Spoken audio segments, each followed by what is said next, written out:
My pregnant daughter died during childbirth. Outside the hospital room, her in-laws were laughing, clapping, and cutting a cake. Then a doctor leaned close to my ear and whispered 6 words that froze my blood forever. If you want to hear more stories like this, please subscribe to our YouTube channel Silent Revenge Story, share this video, and don't forget to press the bell icon so our upcoming videos can reach you easily. Thank you. My name is Michael Anderson. I live in New Jersey, and I'm a father who lost everything that mattered in one tragic night.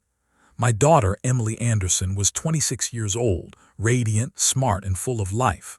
From the moment she was born, she was my joy.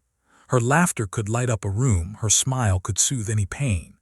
As a father, I always tried to protect her, guide her, and keep her safe from the harshness of the world.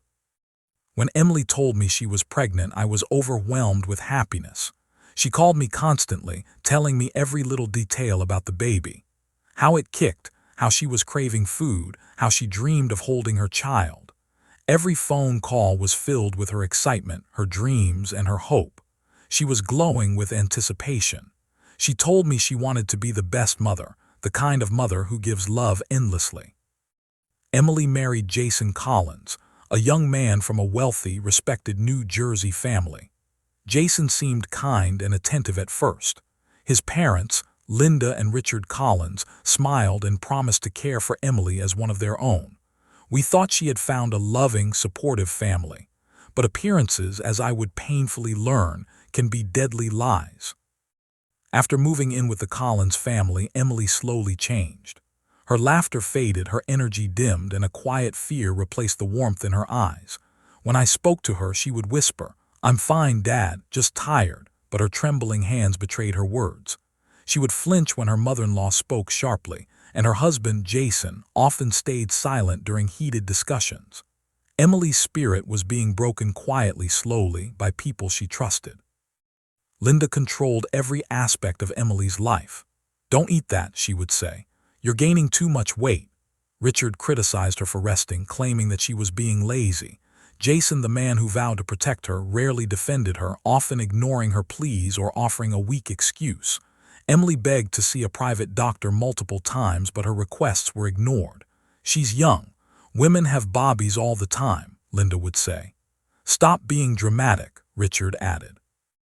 I tried calling Emily as often as I could, but she could never speak freely.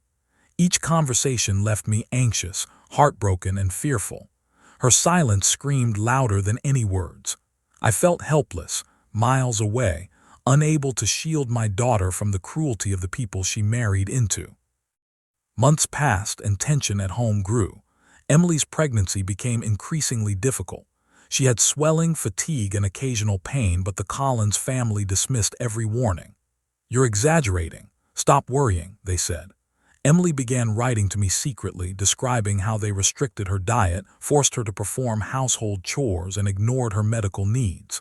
She cried herself to sleep, telling me, "Dad, I just want to be safe. I just want to be happy." Then came the night that changed everything. Emily went into labor, and the Collins family delayed taking her to the hospital. Linda insisted on finishing dinner before leaving.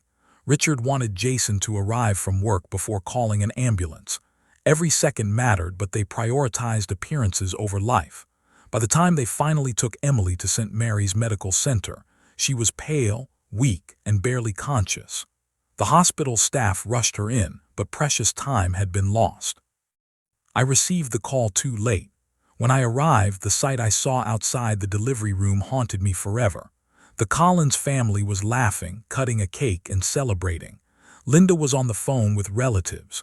Richard clapped and congratulated himself. Jason stood silently, scrolling on his phone. There was no prayer, no tears for Emily, no urgency, just celebration. Minutes later, a doctor stepped out. His face was solemn. "Are you Mr. Anderson?" he asked. I nodded, my voice gone. He leaned close and whispered, "We did everything we could, but she lost too much blood. She didn't make it." The world stopped. My daughter, Emily, was gone. My grandchild, never to see the light of day, was gone. And behind me, they were celebrating. Linda casually remarked, "At least the problem is over." Those words pierced my heart deeper than any pain I had ever known. Emily's funeral was a horrifying spectacle. The Collins family cried loudly for public appearances, but behind closed doors, they whispered about insurance money, hospital costs, and reputation. Jason avoided my gaze. Linda's face carried no genuine sorrow, and Richard spoke in hushed tones about opportunities to protect themselves. I stayed silent, letting my anger simmer, waiting for the right moment. Weeks later, I requested Emily's medical records. What I discovered was shocking. Emily had suffered severe internal bleeding for hours before surgery. Notes indicated repeated delays in emergency care. Conversations were recorded where Linda refused intervention, Richard blocked emergency measures, and Jason signed papers approving the delay. They had caused Emily's death, and their lies were documented. I hired Sarah Whitman, a renowned medical malpractice attorney in New York. She reviewed the files and told me, "Michael, this is criminal. They caused her death through negligence and obstruction. We can take them down legally." The lawsuit began quietly. Subpoenas were served, and hospital staff testified under oath.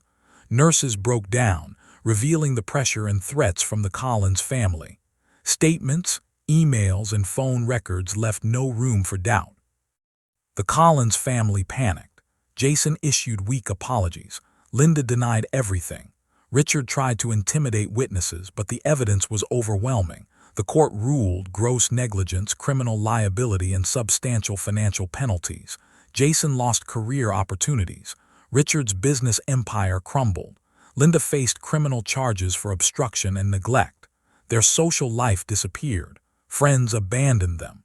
Reputation obliterated. On the final day of the trial, Linda approached me with tears in her eyes. "You destroyed us," she whispered. I looked at her calm and resolute. "No," I said, "you destroyed my daughter. I just told the truth." Now every Sunday, I visit Emily's grave. I bring flowers, speak to her, and promise that justice has been served. Revenge did not bring her back, but silence would have killed her twice.